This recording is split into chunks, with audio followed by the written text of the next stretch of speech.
Hidden divergence. This topic is very easy and very simple if you pay attention and focus on what I say.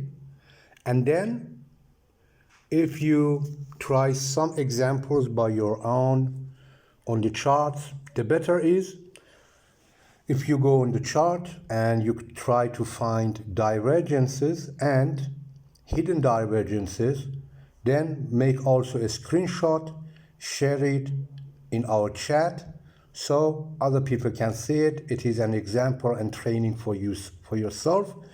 And then other people can see it, and if we make some mistakes, then we tell to each other to correct each other to improve, all of us.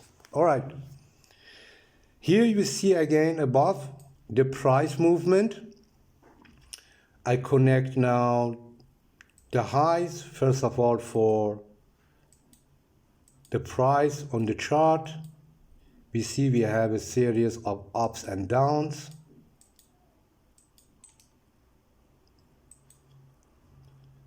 And then from here, then the price goes up.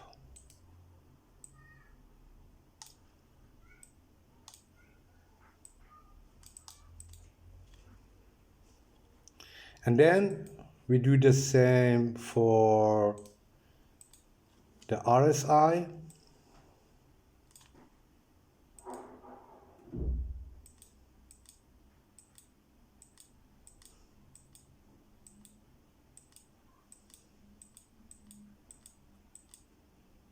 Just a minute.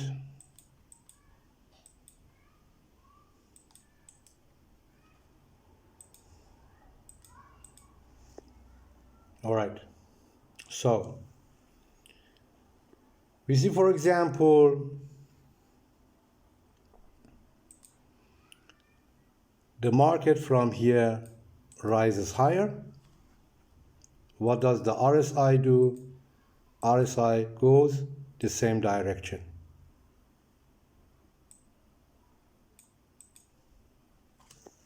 So if we make it all right, then we see here RSI price comes down. RSI also comes down, right? And this is, for example, a very big pullback. Also here, we see that the price goes higher.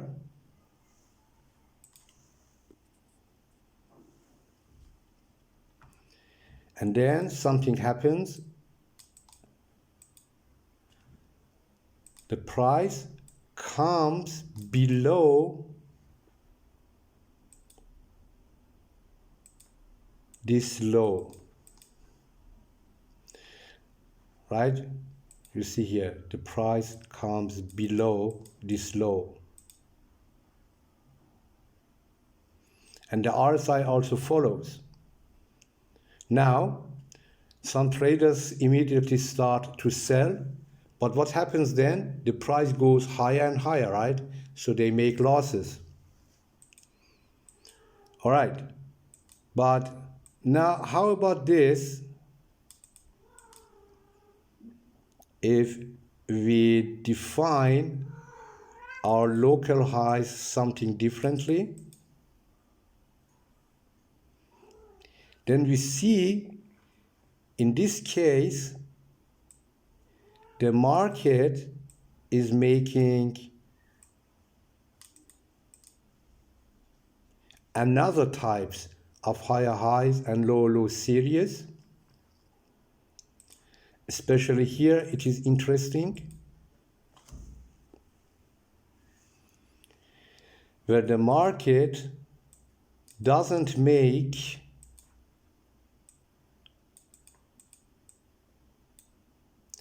higher highs. You see here, if we connect. So therefore I told you, if we define the trend as a series of higher highs and lower lows, then you will get confused sometimes. Because they say, okay, at this level the market is making higher highs but the market is not making higher, excuse me, the market is making higher lows, but the market isn't making higher highs any longer. So maybe we should take profit and so on.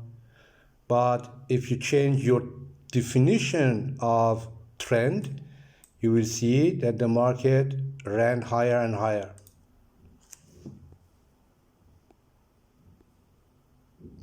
Therefore, I said that this definition of trend is very, very wrong. All right. Now, when this happens, we can see something very interesting. We see that the market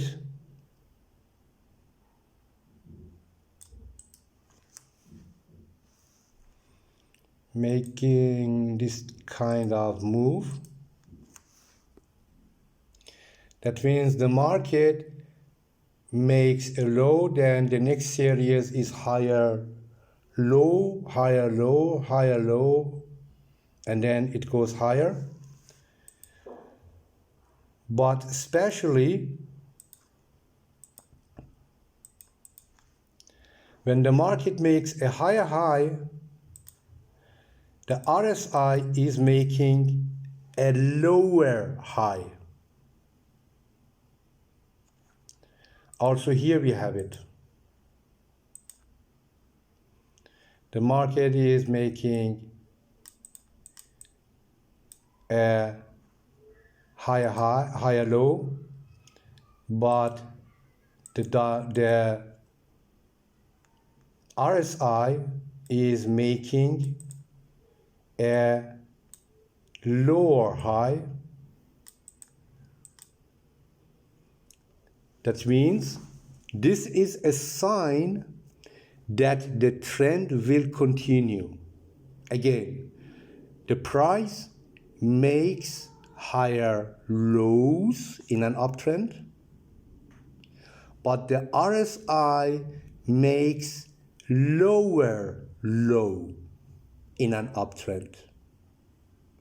This is a strong sign that the trend will continue and run higher. Also here, the price makes higher lows, but the RSI is making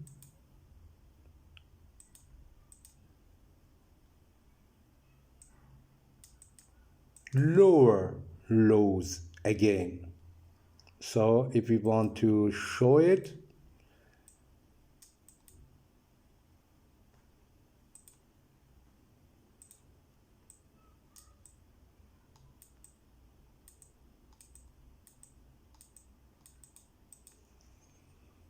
the RSI made a series of lower lows while the price made a series of higher lows. That means this low is higher than this low. The location is higher. In a downtrend is exactly the opposite. In an uptrend, in a downtrend, the market makes a move like this, where we have then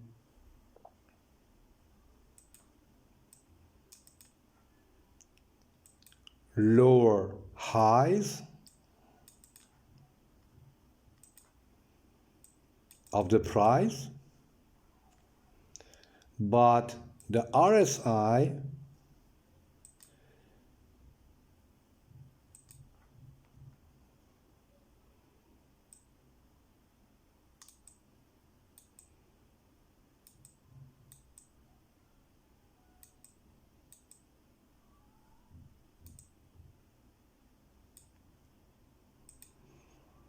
So if the blue is RSI, then the RSI is making, the market is making a series of lower highs, but then we see here where the price makes a series of lower highs.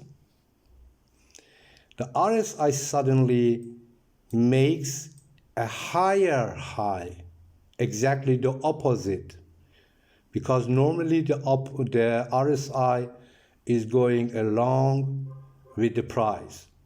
Also here, the market makes another lower high, but the RSI makes a bigger or longer tail or spike or whatever you call that, makes a higher high. And then we see the market runs, make a correction, then makes another lower high, and the RSI makes a strong peak, another strong higher high.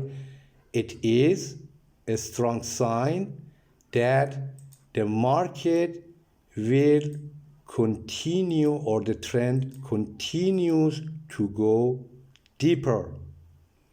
So that means if we are in a short position and we see this construction, then it is recommendable to stay with the price movement downwards and not to fall for traps.